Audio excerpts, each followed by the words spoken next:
رسول خدا صلی اللہ علیہ وآلہ وسلم کی بیٹی فاطمہ الزہرا سلام اللہ علیہا کی رحلت ہوئی ہے یا آپ کی شہادت ہوئی ہے؟ اس حوالے سے اہل سنت اور اہل تشیع میں بہت بڑا اختلاف ہے۔ اہل سنت اور اہل تشیع کے علماء میں ہمیشہ سے یہ اختلاف رہا ہے۔ اہل سنت کے خیال میں آپ سلام اللہ علیہا کی وفات آپ کے والد بزرگوار پیغمبر اکرم صلی اللہ علیہ وآلہ وسلم کی رحلت کے صدمے کے سبب ہوئی ہے، لیکن شیعہ اس بات کو مسترد کرتے ہیں اور آپ کو شہید مانتے ہیں، یعنی آپ کی شہادت کا سبب جو ہے وہ کچھ رسول اللہ کے جاننے والے نزدیک کے لوگوں کو سمجھتے ہیں، اور ایام فاطمہ میں اسی حوالے سے وہ لوگ رسول اللہ صلی اللہ علیہ وسلم کی بیٹی کے حوالے سے عزاداری کرتے ہیں اور ان کے غم کو یاد کرتے ہیں۔ لہٰذا یہ جو اختلاف ہے یہ ہمیشہ سے رہا ہے شیعہ اور سنی علماء کے درمیان۔ شیعوں نے شہادت حضرت فاطمہ الزہرا سلام اللہ علیہا کے لیے کچھ امور سے استناد کیا ہے، مثلا امام کاظم علیہ السلام جو کہ شیعوں کے 7ویں امام ہیں، ایک روایت میں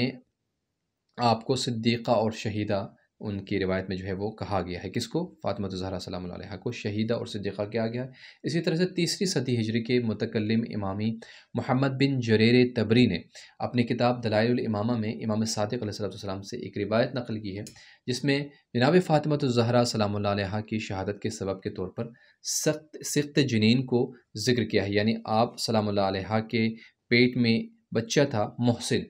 جو کہ سخت ہو گیا، کس وجہ سے؟ حملے کی وجہ سے، جو آپ پر حملہ کرنے کی وجہ سے جو ہے وہ سخت ہوا تھا۔ تو اس روایت کو شیعہ جو ہے وہ استناد قرار دیتے ہیں۔ شیعہ و سنی کتب میں حضرت فاطمہ الزہرا سلام اللہ علیہا کی شہادت کا باعث بننے والے واقعات کی طرف اشارہ کیا گیا ہے، مثلا حضرت فاطمہ کے گھر پر حملہ جناب محسن کا ساقط ہونا، اسی طرح آپ کو تمانچہ اور تازیانہ مارنا۔ سب سے قدیم کتاب جسے شیعوں نے اس مسئلے میں استناد کیا ہے وہ کتاب سلیم بن قیس ہلالی ہے، جو کہ 1 صدی ہجری میں لکھی گئی کتاب ہے۔ اسی طرح سے شیعوں نے شہادت بی بی فاطمہ الزہرا کے لیے اہل سنت کے مصادر میں موجود روایات سے بھی استناد کیا ہے، مثلا کتاب الہجوم علی بیت فاطمہ میں اہل سنت کے مثلا 84 راویوں سے اس سلسلے کی روایتیں جو ہے وہ نقل کی گئی ہے۔ کس کتاب کے؟ الہجوم علی بیت فاطمہ، یعنی بیت فاطمہ پر ہجوم۔ شہادت فاطمہ الزہرا سلام اللہ علیہا کی شہادت کے بارے میں کچھ شکوک و شبہات بھی پیش کیے گئے ہیں اور ان کے جوابات بھی دیے گئے ہیں۔ مثلا ایک شبہ یہ ہے کہ اس زمانے میں شہر مدینہ میں گھروں کے دروازے نہیں ہوتے تھے، مثلا آج کل بھی آپ دیکھیں تو بہت جو قدیم جو بنے ہوئے ہیں گھر وغیرہ، تو وہاں پر پردے پڑے ہوتے تھے، مطلب پردے لگائے جاتے تھے، دروازہ تو نہیں ہوتا تھا۔ تو یہ شبہ ہے کہ اہل مدینہ کے گھروں کے دروازے نہیں ہوتے تھے، تو پھر بی بی کے گھر کا دروازہ جلائے جانے کے جو ہے وہ جو بات ہے وہ کہاں سے ہی ہو سکتی ہے؟ تو اس کے جواب میں شیعہ محقق سید جعفر مرتضیٰ عاملی، جس کی وفات جو ہے وہ 1441 ہجری میں ہوئی ہے، انہوں نے جن روایت سے استناد کیا ہے ان سے یہ ثابت ہوتا ہے کہ مدینہ کے گھروں میں دروازے کا ہونا ایک عام سی بات تھی، یعنی وہاں پر دروازے ہوا کرتے تھے۔ اسی طرح سے ایک شبہ یہ پیش ہوتا ہے کہ اگر فاطمہ الزہرا علیہ السلام پر حملہ ہوا تھا تو حضرت علی علیہ السلام اور دیگر صحابہ کیسے خاموش رہے اور ان کا دفاع کیوں نہیں کیا؟ یعنی فاطمہ الزہرا کون ہے کہ جن کے استقبال کے لیے نبی کھڑے ہوتے ہیں اور جن کے لیے نبی اتنے فضائل بیان کرتے ہیں؟ نبی کی بیٹی ہے فاطمہ الزہرا، رحمت العالمین کی بیٹی ہے، جو رحمت العالمین کے رحمت قرار پائے۔ اس بی بی پر اگر ظلم ہو رہا ہو تو خیبر کے فاتح، حنین کے فاتح، جنگ بدر کے فاتح جو ہے امام علی علیہ السلام اور فاتحین صحابہ، یعنی صحابہ رسول اللہ صلی اللہ علیہ وسلم کے صحابہ کیسے خاموش رہ سکتے تھے؟ یہ بھی ایک سوال ہے۔ تو اس کا جواب یہ دیا گیا کہ ایک تو پیغمبر اسلام صلی اللہ علیہ وسلم کی جانب سے آپ کو مصلحت اسلام کے لیے صبر و سکوت کا حکم دیا گیا تھا، اور دوسری طرف یہ بھی ہے کہ کتاب سلیم کی ایک روایت کی بنیاد پر حضرت علی علیہ السلام نے جب کوئی حملہ کرنے کے لیے آیا رسول اللہ صلی اللہ علیہ وسلم کے یعنی بی بی فاطمہ الزہرا سلام اللہ علیہا پر، یعنی بی بی فاطمہ پر جب حملہ کے لیے آیا یا دروازے کو جلانے کے لیے آیا تو اس پر حملہ کیا، یعنی مولا علیہ السلام نے اس پر حملہ کیا اور اسے زمین پر چٹا دیا اور کہا کہ صرف رسول کی سفارش کی وجہ سے خاموش ہوں۔ تو اس وقت جس پر حملہ کیا گیا اس نے جا کر دوسرے لوگوں کو آواز دی اور انہوں نے مل کر فاطمہ الزہرا کے گھر پر دھاوا بولا، اور سب نے مل کر مولا حضرت علی علیہ السلام کو رسی سے باندھ دیا اور ان کو گرفتار کر کے وہاں سے لے گیا۔ اہل سنت کے کچھ مورخین نے تینوں خلیفہ کے ساتھ حضرت علی اور فاطمہ الزہرا سلام اللہ کے تعلقات کی کچھ مثالوں کو دلیل بنا کر آپ کی شہادت کو مسترد کیا ہے، لیکن شیعوں کے مورخین کی نظر میں حضرت علی علیہ السلام سے جو خلفاء کا مشورہ لینا تھا، خلفاء سے 3 خلفاء تھے، آپ کے تعاون اور ہمدلی کی دلیل جو ہے وہ کہتے ہیں کہ نہیں ہو سکتا، کیونکہ دینی احکام کی رہنمائی ہر عالم کے اوپر واجب ہوتی ہے۔ اسی طرح سے خلفاء نے حضرت علی علیہ السلام کو نظر انداز کر کے گوشہ نشین کر دیا تھا، اور بعض امور میں مجبوراً آپ سے مشورہ کرتے تھے، نہ یہ کہ آپ کے مشیر رہے ہوں۔ اسی طرح سے بعض شیعوں نے امام علیہ السلام کی بیٹی ام کلثوم سے حضرت عمر کے نکاح کو سرے سے مسترد کیا، اور بعض دیگر نے اس کے بارے میں کہا ہے کہ یہ نکاح زور و زبردستی کی بنیاد پر ہوا، اور یہ حضرت علی علیہ السلام اور خلافہ کے درمیان اچھے تعلقات کی بنیاد نہیں ہو سکتا۔ البتہ یہ بات تحقیقی ہے، لہٰذا ہم اس کو اشارتاً بات کر رہے ہیں، اور جہاں پر اختلافات کی جو ہے وہ وجہ بن سکتی ہے تو وہاں پر باتوں پر ہم نے یہاں پر ذکر نہیں کیا ہے۔ اختلاف کا سبب کیا ہے شیعہ اور سنی کے جو ہے وہ اس مسئلے کے بارے میں بھی فاطمہ الزہرا کی رحلت یا شہادت کے بارے میں؟ جناب فاطمہ الزہرا کی شہادت کی رحلت کے بارے میں جو اختلاف کا جو مسئلہ ایک طولانی اختلاف کا مسئلہ ہے، دوسری صدی ہجری کے زرار بن عمرو کی کتاب ہے التحریش میں بعض محققین سے منقول ہے کہ شیعوں کا عقیدہ یہ ہے کہ فاطمہ الزہرا جو ہے وہ نبی کے کسی جاننے والے کے حملے کی وجہ سے، یعنی نبی کے ساتھ، نبی کے ہمراہ میں رہنے والے کے حملے کی وجہ سے اس دنیا سے رخصت ہوئیں۔ یہ کون؟ کس کے؟ یعنی اس کتاب میں جو کہ زرار بن عمرو کی کتاب ہے، جو کہ دوسری ہجری میں لکھی تھی، التحریش نام کی کتاب ہے، تو اس حملے کی وجہ سے جو ہے وہ اس دنیا سے رخصت ہوئی، یعنی شہید ہوئی۔ اسی طرح دوسری صدی جو ہے صدی ہجری کے متکلم عبداللہ بن یزید فزاری اپنی کتاب ردود میں شیعوں کے اس عقیدے کی طرف اشارہ کرتے ہیں کہ فاطمہ کو بعض صحابہ کی جانب سے یعنی صدمہ ہوا، اور آپ کے شکم محسن جو ہے وہ ساقط ہوئے۔ محمد حسینی کاشف الغطاء انہوں نے اپنی کتاب میں لکھا ہے کہ دوسری اور تیسری صدی ہجری کے شعراء جیسے کمیت اسدی، سید حمیری اور دعبل خزاعی نے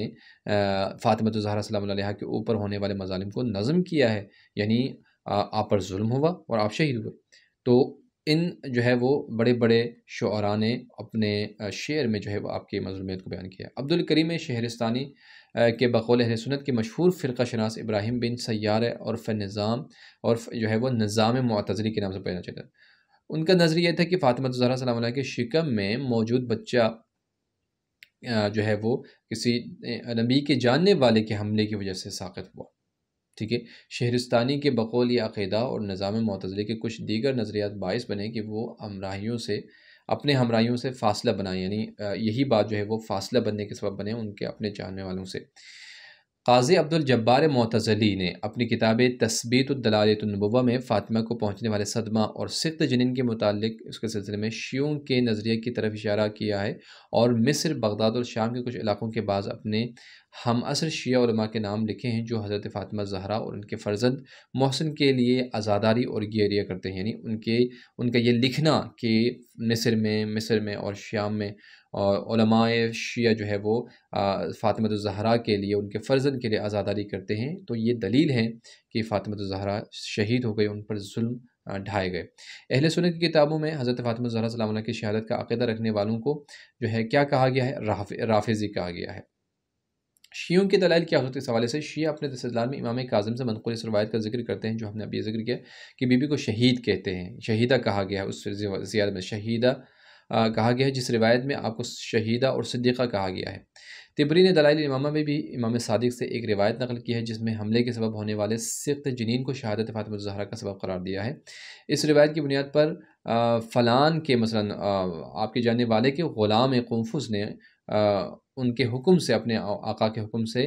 یہ حملہ کیا، بی بی فاطمہ الزہرا پر قنفذ نے حملہ کیا، جس کی وجہ سے سخت جنین ہوئے اور فاطمہ الزہرا سلام اللہ علیہ کی شہادت ہوئی۔ نہج البلاغہ میں نقل ہونے والی ایک اور روایت کی بنیاد حضرت علی علیہ السلام نے فاطمہ الزہرا پر ستم ڈھائے جانے کے اوپر امت کے جمع ہو جانے کا تذکرہ کیا ہے۔ 5ویں صدی ہجری کے مراجع تقلید میں سے ایک آیت اللہ مرزا جواد تبریزی نے دفن فاطمہ الزہرا سلام اللہ علیہ کے وقت حضرت علی علیہ السلام کی گفتگو، امام کاظم علیہ السلام کی روایت، دلائل الامامت میں امام صادق علیہ السلام کی روایت، فاطمہ الزہرا کی قبر کے مقام کے پوشیدہ رہنے اور رات میں دفن کرنے کے لیے آپ کی وصیت کو آپ کی شہادت کے دلائل میں شمار کیا ہے کہ بی بی فاطمہ الزہرا سلام اللہ علیہ کی شہادت اس طرح سے ہوئی ہے۔ لہٰذا یہ بہت ایک اختلافی مسئلہ رہا ہے شیعوں میں اور سنیوں میں، لہٰذا چاہیے مورخین کو کہ اپنی کتابیں جن پر ہم اعتماد کرتے ہیں، شیعہ اپنی کتابیں اور سنی اپنی کتابیں اس حوالے سے پڑھیں، تاریخ کو پڑھیں تاکہ حقیقت ہمارے سامنے آ جائے۔ ہم بذات اس کے کہ مثلا شیعہ کہتے ہیں کہ یہ چیز صحیح ہے، سنی کہتے ہیں نہیں یہ چیز صحیح ہے، اگر دونوں تحقیق کیے بغیر اگر کسی بات کو مانتے ہیں تو یہ دونوں کی غلطی ہے۔ تحقیق کریں اور تمام چیزوں کو سامنے رکھ کر فیصلہ کریں تو سب کچھ واضح ہو کر سامنے آ جائیں گے، کوئی چیز اختلافی نہیں رہیں گے۔ اگر فاطمہ الزہرا سلام اللہ علیہا کی شہادت ہوئی ہے تو بی بی فاطمہ الزہرا سلام اللہ علیہا کے متعلق رسول خدا صلی اللہ علیہ وسلم کا یہ فرمان ہم شیعہ کتابوں میں، ہم سنی کتابوں میں، ان کے مستند ترین کتابوں یعنی صحاح ستہ میں یہ روایت جو ہے وہ موجود ہے، اور ہر کسی کو یاد ہے، شیعہ ہو سنی ہو، ہر کسی کو یاد ہے کہ فاطمہ تو بضعۃ منی من اغضبها فقد اغضبنی، صحیح ہے کہ فاطمہ میرے جگر کا ٹکڑا ہے۔ اس کے بعد کچھ روایت میں اس کا اضافہ ہے کہ جس نے اس کو غصہ دلایا، یعنی اس نے اس کو ناراض کیا، اس نے مجھے ناراض کیا، اور جس نے مجھے ناراض کیا اس نے اللہ کو ناراض کیا، جس نے اللہ کو ناراض کیا اس کا جہنم جو ہے وہ ٹھکانہ ہے، لہٰذا جو اس سے راضی ہے وہ مجھ سے راضی ہے، صحیح ہے، جو اس کو ستاتا ہے اس نے مجھ سے، جس نے اس کو ایذا دیا اس نے مجھے ایذا دیا۔ یہ بہت سارے احادیث میں مختلف شکل میں آپ کو ملیں گے۔ تو فاطمہ الزہرا سلام اللہ علیہا کو جو ستاتا ہے وہ نہ شیعوں کا ہو سکتا ہے نہ سنیوں کا